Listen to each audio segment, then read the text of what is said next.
नमस्कार दोस्तों, आज हम हैं खुर्शेदपुरा गांव में। किसान हैं शिव कुमार, इनके फार्म पर हैं। 7 एकड़ में ये जैविक खेती करते हैं, जिसमें गेहूं, सरसों, चना, मटर, मसूर सब को लगाया हुआ है। सब्जियां भी लगाई हुई है इन्होंने, और गाय पाली हुई है, भैंस रखी है, और खंड, गन्ना सब लगाते हैं। सब जैविक ही है। तेल भी इनका जैविक मिलता है। आज हम इन्हीं की जुबानी सुनेंगे पूरे टाइम, और देखते हैं इन्होंने क्या क्या किया है, जैविक में क्या क्या बना रखा है। आइए देखते हैं इनके साथ। है जो 20 बाई 10 का है। 20 बाई 10 के में एक फीट छोड़ के जगह, उसमें एक जालीनुमा जाल बनाया जाता है। जालीनुमा जाल बनाने के पश्चात बगल में इसमें इनके 2 टैंक और छोटे छोटे साथ में बनाए जाते हैं। एक ये टैंक है और एक ये टैंक है। इस गड्ढे में पूरी तरह से, जो ये देख रहे हैं आप, इस गड्ढे के अंदर पूरी तरह जो भी इनका वेस्टेज है, चाहे आलू के हो, चाहे जितने पत्ते हैं, जो भी पत्ते हैं वो सब इसमें डाल दिए जाते हैं। जो चाहे भूसे का हो, चाहे चने का हो, मटर का हो, ये कतई नहीं देखने जाते कि मुझे ये धतूरा चाहिए, वो चाहिए। सारी पत्तियां डाल दें, और डालने के पश्चात इसमें इस साइड में एक टोटी है, जिससे कि लीच जो पानी भरेगा, 70-30 का रेशियो रखा जाता है। इसमें 70% आपका जो वेस्टेज है पत्तियों का, या फिर डंठल का, या कूड़े करकट का, जो भी आप डाल सकते हैं इसमें डाल सकते हैं, मिट्टी छोड़कर। और उसके बाद इसमें 30% लगभग पानी रहता है। और बहुत अच्छा करने के लिए अगर चाहें तो ये इसमें थोड़ी गुड़, 2 किलो गुड़, और गौमूत्र पड़ता है तो बहुत अच्छा माना जाता है। बाकी भैंस का, गाय का, चाहे जिसका मिले, और थोड़ा गोबर 2-4 किलो डाल देते हैं। उसके बाद ये ह्यूमस, जब ये 45 दिन बाद, लगभग 45 से 50 दिन के बाद, ह्यूमस पीला पीला सा ऑयल की तरफ निकलने लगता है, और इस चारों तरफ भर जाता है। उसमें से ये क्या करते हैं, इधर से पाइप, एक छोटी सी पाइप लेकर इसमें ड्रिप कर देते हैं। तो जब पानी लगाते हैं, ये इनका ट्यूबवेल है, और इस ट्यूबवेल से जब पानी चलता है तो इसका रिस्क इसमें जाता है। और इनके पूरे खेत जितने आसपास चारों तरफ हैं, दिखा दीजिए, इनके चारों तरफ जो भी खेत हैं उसमें ये नाली के द्वारा इनके खेतों में चला जाता है। ह्यूमस कंटेंट ज़मीन को देने के लिए, यदि आपकी टिकाऊ खेती करनी है और लगातार बनाना है, ये देखिए घास इन्होंने कलेक्ट कर रखी है। ये घास जो भी है, ये सब घास इसमें डाल देंगे, और ये घास थोड़े 45-50 दिन बाद एकदम सड़ जाएगी। सड़ने के बाद इसका जो रस निकलेगा वही ह्यूमस कंटेंट होता है। उस ह्यूमस कंटेंट से इनको डीएपी, एनपीके, यूरिया डालने की ज़रूरत नहीं रहती है। मिनिमम खर्चों पर खेती कर रहे हैं और मैक्सिमम प्रॉफिट ले रहे हैं। चलिए, कुछ और बताना चाहते हैं शिव कुमार जी, बताएं। जो वीडीसाइड और हर्बिसाइड है, इसकी भी हम लोगों को आवश्यकता नहीं पड़ती, क्योंकि इसमें से कुछ ऐसा भी निकलता है, जैसा हम इसमें से ह्यूमस की पूर्ति होती है। दूसरा ऐसा है कि एक वेस्ट को गलाने का, जो भी हम पराली प्रबंधन या जो भी कुछ अपने खेत में कर रहे हैं, तो इसे जो वो हमारे खेत में फसल अवशेष पहले हमने मिट्टी के अंदर दबा दिया, उसको भी आसानी से गल जाता है। और जो हमारे पहले से किसी कोई वीड गलती से खेत में आ भी गया, कहीं से उड़ करके, आंधी हवा से या पानी से किसी तरह से, और वो वीड खेत में आ गया है, तो उसका बीज भी साथ साथ में गल जाता है।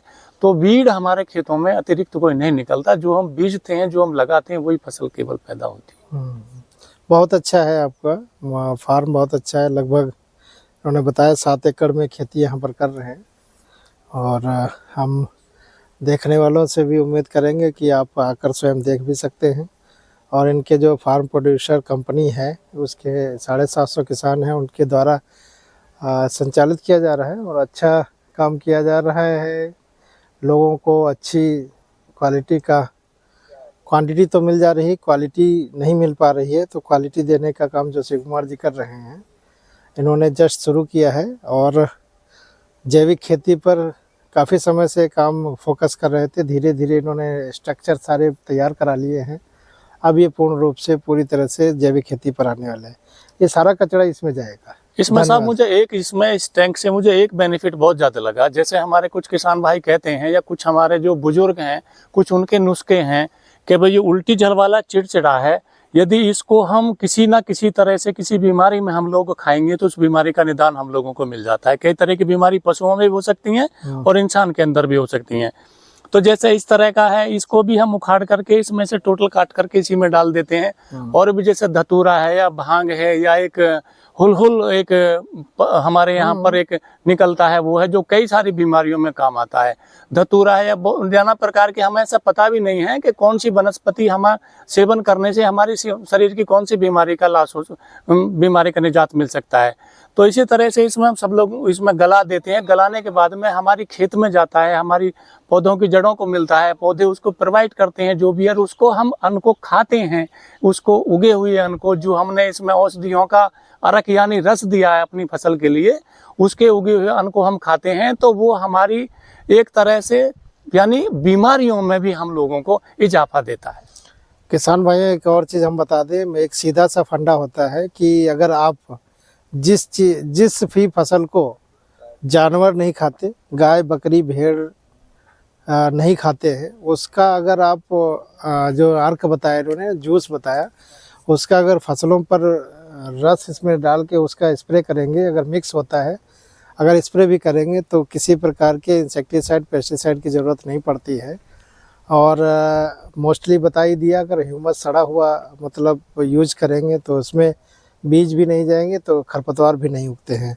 बहुत अच्छी टेक्निक इन्होंने खुद ईजाद की हुई है, बनाया हुआ है, और ये सराहनीय है। इसको जब चलाते हैं, क्योंकि दोनों टैंक में जब फुल होता रहता है, टैंक पलटते हैं, टैंक से सीधे नाली में पाइप छोड़ देते हैं, पाइप से चलता रहता है।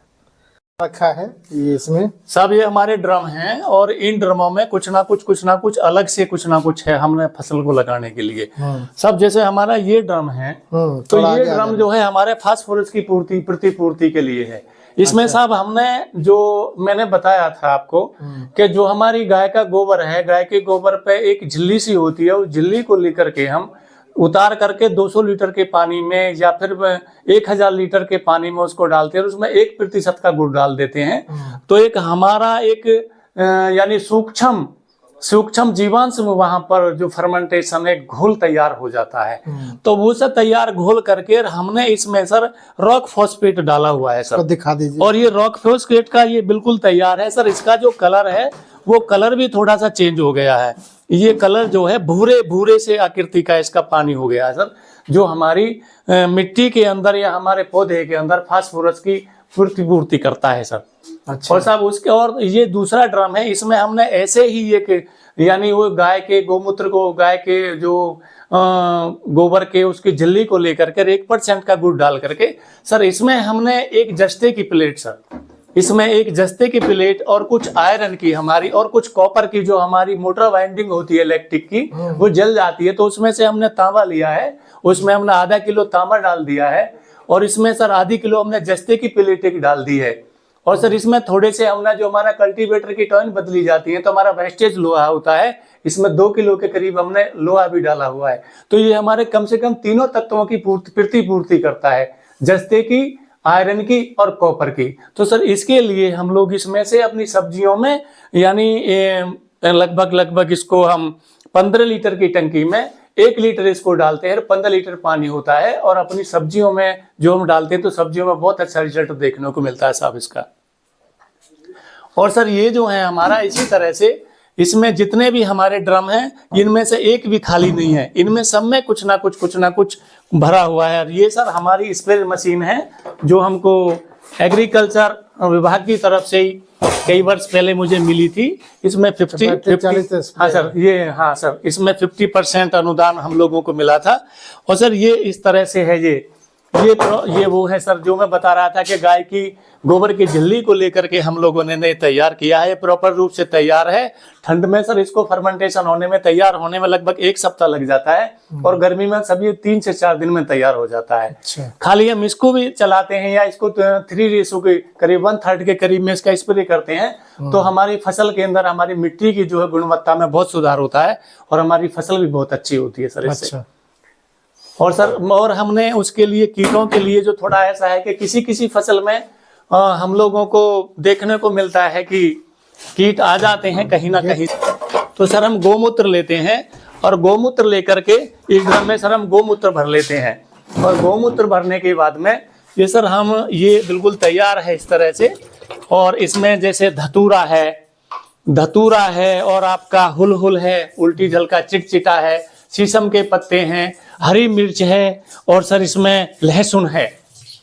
और सर हमारा जो जंगली तंबाकू होता है ऊपरी मध्य गंगा नहर हमारे यहाँ से निकल रही है सर, वहां से हम उसका तंबाकू लेकर के और गोमूत्र के साथ में इसमें हम गला देते हैं सर। अच्छा। तो इसको भी हम इसी तरह से हाँ इसमें जो नहीं रुक रही है। बिल्कुल बिल्कुल सर, ये स्माइल अपनी है। इसमें तो ये डालते हैं 1 एकड़ में? इसमें भी सर ऐसा एक टंकी में जो हमारी यानी 25 लीटर की टंकी होती है हमारी जो पावर स्प्रे है सर, उसमें तो हम 1 लीटर डाल सकते हैं। लेकिन जो हमारी 15 लीटर की मैनुअल की टंकी होती है उसमें आधा लीटर डालते हैं और इसमें हम फसल पर कर देते हैं। तो हमारा जो इंसेक्ट है वो सब भाग जाता है, इससे हमारी फसल जो है वो उसके खतरे से बच जाती है। बहुत अच्छा है। और इधर सफाई का पानी और सर इसमें जो है इसमें हमने इसी तरह से इसमें एक और है सर, मुझे जो है कुछ समय पहले यहाँ जो राष्ट्रीय जैविक एवं प्राकृतिक खेती केंद्र से जो मुझे ये जानकारी मिली थी और मैंने ये गाय के गोबर का फार्मूला वो झिल्ली को लेकर के 1% का गुड़ डाल करके यहाँ पर तैयार किया था। तो इसमें कुछ किसानों का कहना था कि मैंने देखा कि मेरे क्षेत्र में यहाँ पर ये जो हमें जमीन मिली थी चकबंदी में तो 10 पैसे की कीमत की मिली थी, तो हमारी जमीन भी इससे बहुत बढ़ गई थी और हमने देखा था कि इसमें कुछ होता नहीं था। और जहां भी इसको हम देखते थे अपने प्लॉट को तो इसमें हम 1 फीट नहीं खोद पाते थे, कंकरों की परत बहुत हार्ड लेयर वाले कंकर निकलते थे और इसमें कुछ होता नहीं था।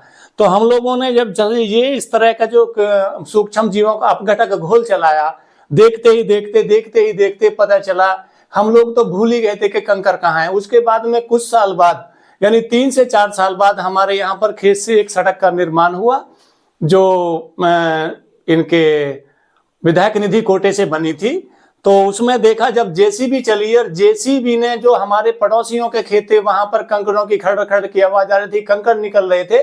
हमने भी सोचा था कंकर तो हमारे खेत में भी, लेकिन जब हमारे खेत में जेसीबी चली तो हमने देखा तो वहां पर हमारे खेत के यहाँ पर जो भी है वहां पर कंकर नहीं दिखा। तो हमने सोचा कि हमारे कंकर कहाँ चले। जब देखा उसमें बहुत दिन बाद मतलब ये ज्ञात हुआ, मैंने वहां पर जो डॉक्टर जगत सिंह जी हैं उनको विदित कराया कि सर ऐसे ऐसे बात है, हमारे यहाँ पर जेसीबी ने सड़क का निर्माण किया, हमारा तो टोटल जो खेत था उसमें कंकड़ निकलते थे और सर अब तो कंकड़ नहीं दिखा। तो उन्होंने मुझे अवगत कराया कि ये जो आप जब से ये मेहनत करके आप ये इस तरह का जो डाल रहे हैं तो इससे आपके कंकड़ भी गायब हो गए। हॉर्टिकल्चर ऑफिसर गौतम उतराकर महोदय जो रिटायरमेंट ले लिए हैं श्री कुंवरपाल सिंह, वो मेरे से कहने लगे कि ऐसी क्या बात है, तो एक काम क्यों नहीं करता है कि जो उस जगह उस चीज का नाम वेस्ट डिकम्पोजर था कि उसकी 1 बोतल ले ले और 1 बोतल लेकर के उसमें कंकर डाल के तू मुझे 6 महीने में कंकर गायब करके दिखा दे। तो सर मैंने यहाँ पर एक ड्रम लिया, उसके उनकी बात सुन करके इसमें मैंने कोटा स्टोन सर इसमें 17 से 18 तरह के कलर दार पत्थर जो है हार्डलेस वाले इसमें पत्थर डाले और सर देखते ही देखते इसको लगभग 1 साल होने को है, इसको 11 महीने के करीब हो गए हैं। इसमें से सर कंकरों की स्थिति जर्जर है। इस पानी के अंदर देखे तो ये कंकरों का हमारा पत्थरों का अपघटक घोल है, इसको भी हम ये हमारा घोल तैयार हो गया और इसको भी हम यानी 15 जो 30 लीटर के 25 लीटर पानी में 1 लीटर मिला करके सब्जियों पर किसी भी फसल पे करते हैं तो इसको सर हमारी जो है कई हमारे प्रतिपूर्ति पोषक तत्वों की होती है और हमारी फसल जो है इससे इजाफा होती है। सर इसमें कंकड़ है? हाँ सर इसमें अभी भी है लेकिन पूर्ण रूप से गली नहीं, सर जर्जर अवस्था में है। अच्छा, कुछ निकलेंगे कैसे? हाँ सर इसे फावड़ा दिखाना, फावड़ा दिखाओ। 1 कुंटल से ज्यादा डाले थे साहब। हाँ सर कंकर का साइज कम हुआ है और हाँ सर ये है इस तरह से सर, ये वाला है सर, ये है, ये जो है जब बड़ा चिकना था जब इसको डाला था और सर ये इसकी जर्जर की स्थिति है, ये गलने की स्थिति में धीरे धीरे अपना गल रहा है। सर मिट्टी के साथ में यदि ये फर्मेंटेशन अपना कार्य करता है तो सर इसकी स्पीड गलने की और ज्यादा हो जाती है सर। तो थैंक यू।